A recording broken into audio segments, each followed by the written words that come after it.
ప్రభు సూచించాడు.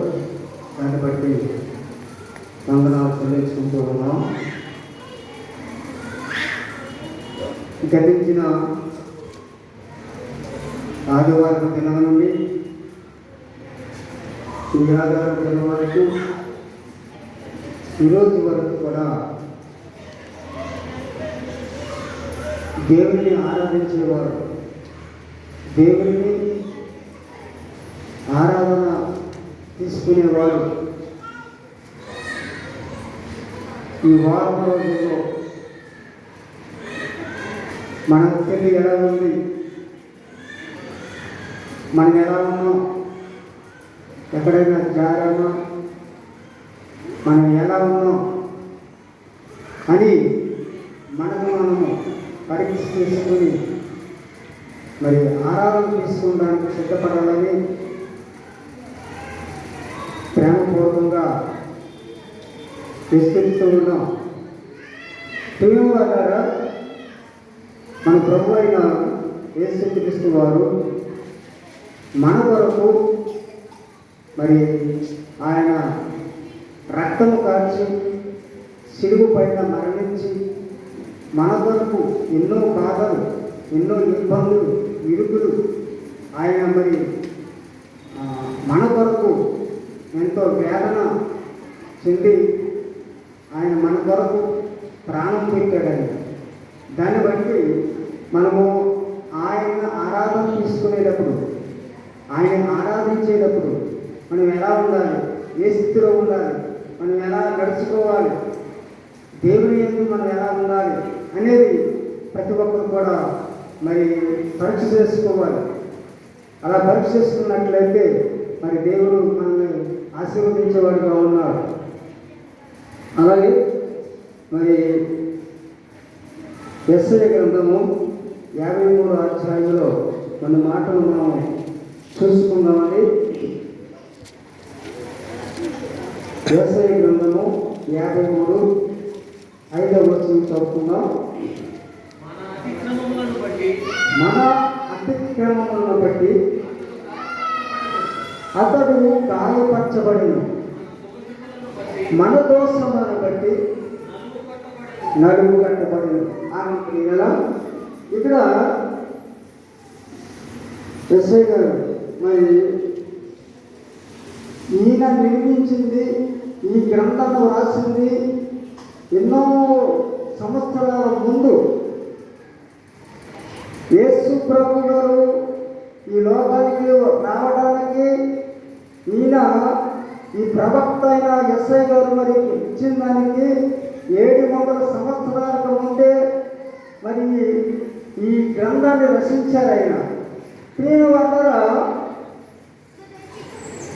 ఆయన దేవుని ఏర్పాటు, దేవుని చిత్తాన్ని బట్టి, దేవుని యొక్క శక్తిని బట్టి మరి యెషయా గారి ద్వారా మన తండ్రి అయిన దేవుడు యెహోవా దేవుడు మరి ఈ వాక్యాన్ని మరి ఇంటిరీతిగా మరి మనకంటే ఆ 700 సంవత్సరాల ముందే ఈ లోకమునకు మన ప్రియమైన క్రీస్తుగా ప్రభు యేసు క్రీస్తుగా మరి ఈ లోకమునకు వచ్చి ఆయన ఇలాగా మరి మన అతిక్రమములను బట్టి ఆయన గాయపరచబడ్డారు.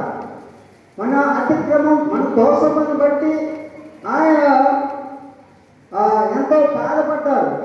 చదువునైనా మన దోషములను బట్టి నలుగు కట్టబడిను,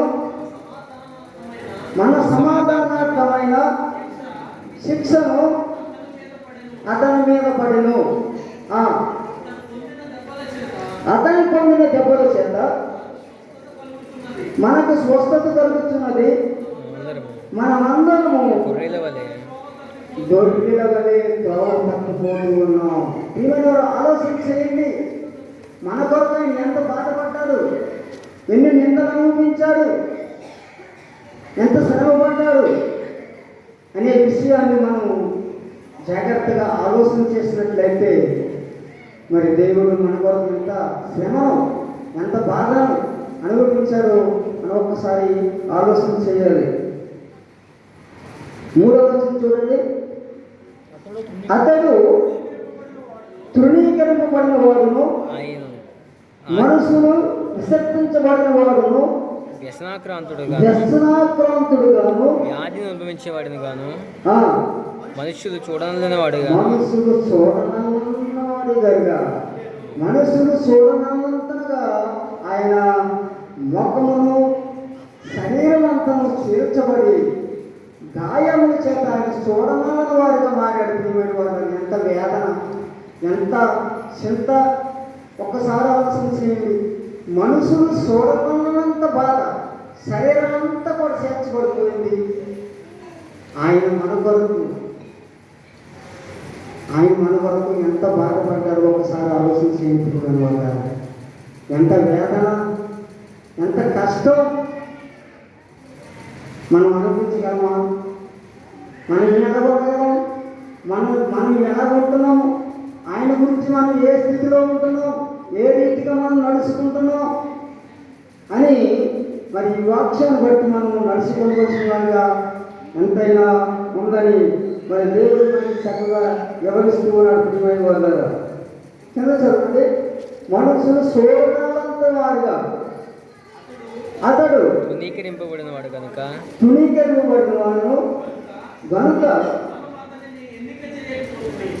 మనం అతను ఎన్నిక చేయలేకపోతున్నాం. ఆయన తృణీకరింపబడ్డ వాడు, ఆయన మనం ఎన్నిక చేయలేదు. సరే, ఆయన బాధ ఆయన పడుతున్నాడులే, ఆయన మనం ఎందుకు చూడాలి అని మనుషులు పట్టించుకోలేని స్థితిలో ఉన్నారు. ప్రియమైన వాళ్ళ అట్టివి అలా ఉండకుండా ఆయన ఎంతో, ఆయన మన కొరకు, మన పాపముల కొరకు, మన దోషముల కొరకు ఆయన ఎంతో కష్టపడి, ఆయన ఎంతో శ్రమపడి, ఆయన శిలువ పైన మరి మన కొరకు సిలువలో నీ రూపమే రక్తమాయే నా కోసమే, సిలువలో నీ రూపమే రక్తమాయే నా కోసమే, ఎందుకో అంతులేదా నీ ప్రేమకు, ఎందుకో అంతులేదా నీ ప్రేమకు, సిలువలో నీ రూపమే రక్తమాయే నా కోసమే. మన కోసం రక్తమా కార్చాయన, మన కోసము ఆయన ఎన్నో దెబ్బలుతున్నాడు, ఉమ్మువేతలు, పిడిగుద్దులు, ఒళ్ళంతా చేర్చబడి దౌర్జన్యించుతూ ఎవరు ఆపలేదు ఆయన కొట్టకుంటే. అయ్యో అంత దెబ్బలు కొడుతున్నారు, అలా ఎందుకు పెడుతున్నారు, అలా ఎందుకు ఉమ్మువేతలు వేస్తున్నారు అన్న వారు ఒక్కరు లేరు. అయినప్పటికీ ఆయన ఎంతో బాధపడి ఒక మాట అన్నాడు. ఆయన నా కోసం ఏడవకండి, మీకోసం, మీ బిడ్డల కోసం ఏడవలేదు. అది ఎంత బాధలో ఉండి కూడా ఆయన మన కోసం ఆలోచన చేసేది తప్ప ఆయన కోసం ఆలోచన చేసుకోలేదు. ఎంత మరి ఆయన ప్రేమ, ఎంత దయ, ఆయన ప్రేమను దయను మరి చూడలేనట్టు వారుగా ఉన్నాం. ఈ లోకంలో ఆయన ప్రేమను ఎవరు ఎంచలేము, పొందలేము.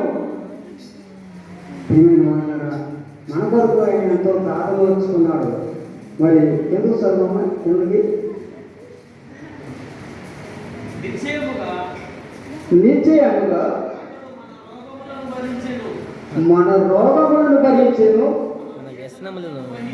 మన వ్యసనములను వహించెను, అయినను మొత్తబడిన వారిగాను, దేవుని వలన బాధింపబడిన వారిగాను, శ్రమనొందిన వారిగాను మనం అతన్ని ఎంచాం. ప్రియమైన వారుగా మనం అందరం ఎంచాం. ఎందుచేతంటే మన పాపములు ఆయన మీద పడ్డాయి, మన దోషములు ఆయన మీద పడ్డాయి. అందును బట్టి ఆయన అంత శ్రమ పడవలసి వచ్చింది, అంత బాధ పొందవలసి వచ్చింది అని మనమందరం కూడా ఆయన బిడ్డలుగా మరి మార్చబడి ఆయన్ని ఆరాధించేటప్పుడు మనము పరీక్షించుకొని మనం ఇంటి రీతిగా మరి దేవుని ఆరాధించాలని మరి ఈ వర్క్స్ మనకి సూటుగా మాట్లాడుకున్న శ్రీమణి వారు తెలుసా శ్రమ నొందిన వారిగాను మనవతని ఎంచితిమి, మన అతిక్రమ క్రియలను బట్టి అతను గాయపరచబడెను, తన దోషములను బట్టి మన దోషములను బట్టి నలుగుబట్టబడెను, మన సమాధానార్థమైన శిక్షను అతని మీద పడెను. ప్రియమైన వారులారా, మన సమాధానమైన బలి, మన సమాధానమైన శిక్ష ఆయన మీద పడ్డది కనుక మనం ఆయన ఆరాధించాలంటే ఎంతో భయభక్తులతో మరి ఎంతో జాగ్రత్తగా ఆలోచన చేసి మనము ఆయన్ని ఆరాధించేవారుగా ఉండాలని ఈ మాటలతో ముగిస్తూ దేవుని మానవ దీవించి ఆశీర్వదించేదాకా మన మధ్య సూర్యరావు గారు వచ్చి ప్రార్థన చేసి మరి ఈ కార్యక్రమం కొనసాగించాలని సమయాన్ని వారికి అర్పిస్తున్నాం.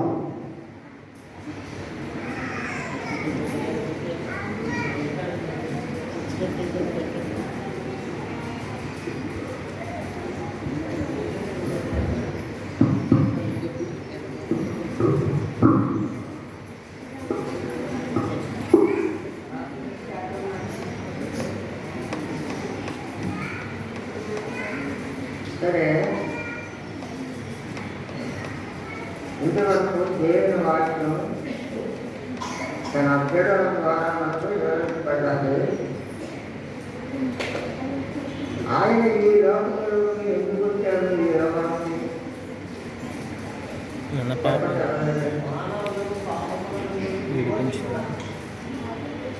మానవుల పాపముల నిమిత్తము ఆయన ఈ లోకానికి వచ్చాడు. అంతేగాని రోగులు స్వస్థపరచడానికి కాదు ఈ లోకానికి రాదు. పాపులను రక్షించడానికి మనసు వాడిని రాసింది. కాబట్టి ఇది కదా మన పాపాత్మలు, కాబట్టి మనం పాపం చేసిన వాడు కనుక ఆ శిక్ష ఉండాలంటే మనమే అనుభవించాలి. ఆయన కాదు. అది శిక్షక ఆయన శిక్షలు చెప్పండి, ఆయన శిక్షకాన్ని చెప్పండి. ఎవరంటే ఆయన మనల్ని ప్రేమించాడు. ఆయన మనల్ని తన స్వరూపంగా నిర్మించి మనల్ని ప్రేమించిన విధానాన్ని బట్టి నా బిడ్డలు నచ్చిపోవడానికి ఆయన విషయం లేక ఆయన మన పాపం మన బదులుగా ఆయన కర్మలు గురించి మరణించిన విధానాన్ని బట్టి తెలుస్తున్నాం. తర్వాత ఇక్కడ రోమపత్రికలు అంటాడు 5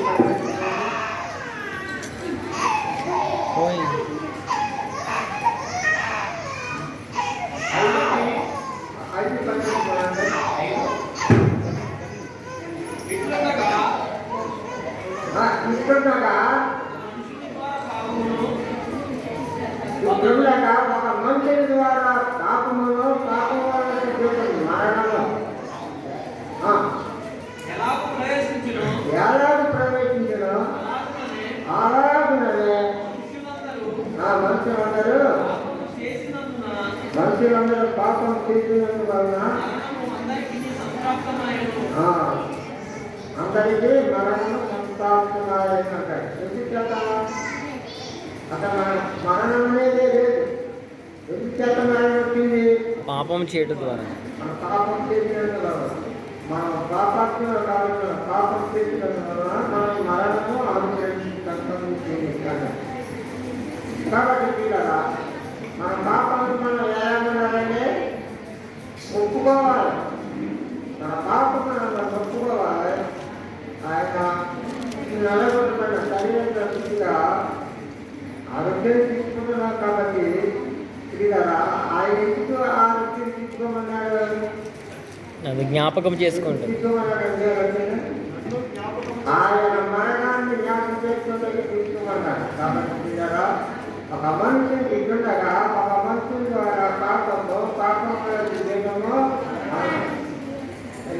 పాపం చేసిన వాళ్ళు ఏ పరిశ్రమలు అనుభవిస్తున్నాం చెప్పండి. ఎవరంటే పాపం చేస్తున్నందు వలన ఏ పరిశ్రమను పొందుతున్నాం మరణం, చెప్పండి.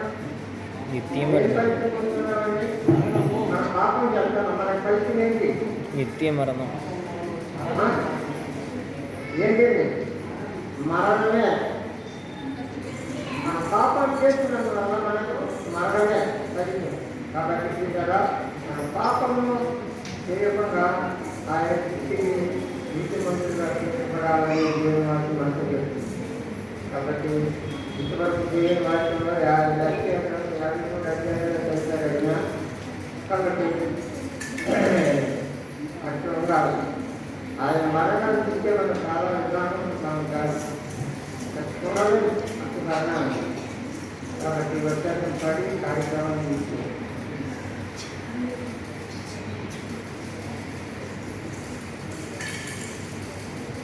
ఆరాధన కార్యక్రమం ఆరాధన పని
నిత్య జీవముని చుటకై సాత్యుండు సజీవుడాయే.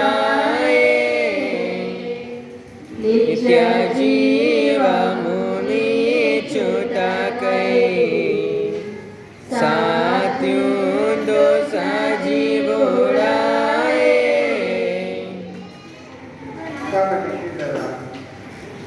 ఆయన మరణించిన విధానాన్ని మనం జ్ఞాపకం చేసుకున్నప్పుడు కార్యక్రమం జరిపిస్తున్నాం, ప్రతి వారం జరిపిస్తున్నాం. కాబట్టి ఈ కార్యక్రమాన్ని ఎలా చేయమన్నాడు? ఈ ఎలా తీసుకోమన్నాడు? ఆత్మతో సత్యముతో ఆయన వాక్యం ద్వారా మొత్తం మాట్లాడుతుంది. కాబట్టి యోగ్యత లేకుండా దీన్ని ఎలా తీసుకోకూడదు. యోగ్యత ఉన్నవారు దీన్ని తీసుకొని ఆయన ధనపరచాలి అని మరణాన్ని మనం జ్ఞాపకం చేసుకోవాలని దేవుని వాక్యం మొత్తం మాట్లాడుతుంది. సరే